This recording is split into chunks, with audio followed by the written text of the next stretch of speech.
আসসালামু আলাইকুম সবাইকে। আশা করি সবাই অনেক ভালো আছেন। আজকে আমি আপনাদেরকে ইলিশ মাছের একটি মজাদার রেসিপি তৈরি করে দেখাবো। এখানে আমি ইলিশ মাছ নিয়েছি।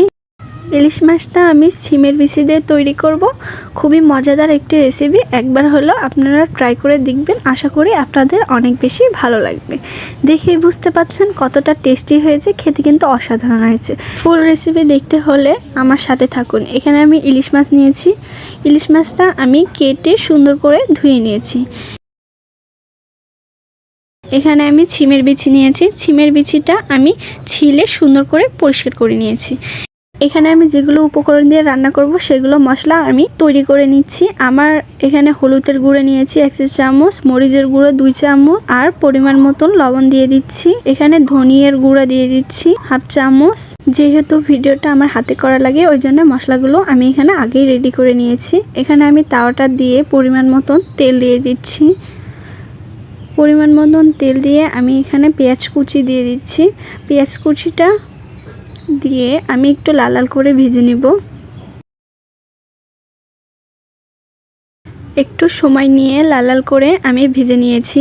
লাল লাল করে ভেজে নিয়ে আমি এখানে গোটা জিরা দিয়ে দিচ্ছি। গোটা জিরা 1/2 চামচের মতন দিয়ে দিচ্ছি। এখানে আমি যেগুলো মশলা রেডি করে নিয়েছি সেগুলো আমি এখানে দিয়ে দিচ্ছি। এখানে আমি আদা, রসুন আর জিরা একসাথে বেটে নিয়েছিলাম, সেটাই আমি 1 চামচ আর হাফ দিয়ে দিয়েছি। হালকা একটু পানি দিয়ে দিচ্ছি, মশলাটা যেন নিচে না লেগে যায় সেজন্য আমি এখানে পানি দিয়ে দিয়েছি। দিয়ে আমি এখন এটাকে নাড়াচাড়া করে একটু সময় নিয়ে কষিয়ে নেব।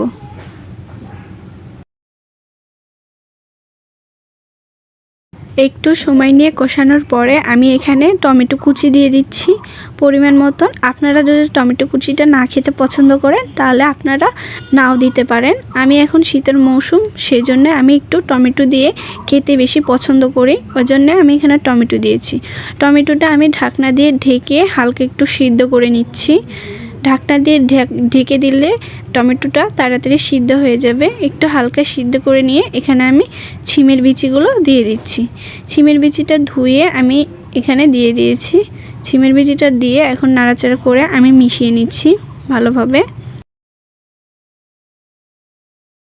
ভালোভাবে মিশানো হয়ে গেলে আমি এখানে পরিমাণ মতন পানি দিয়ে দিচ্ছি। আমি পানিটা একবারে দেব, কারণ আমি একবারে রান্না করব, ওই জন্য আমি পানি পরিমাণ মতন দিয়ে দিচ্ছি। আপনারা যদি ঝোল পছন্দ করেন তাহলে আরেকটু বেশি পানি দিবেন। আমি তরকারিটা মাখো মাখো রাখবো, ওই জন্য আমি এখানে মাখো মাখো মতন পানি দিয়ে দিয়েছি।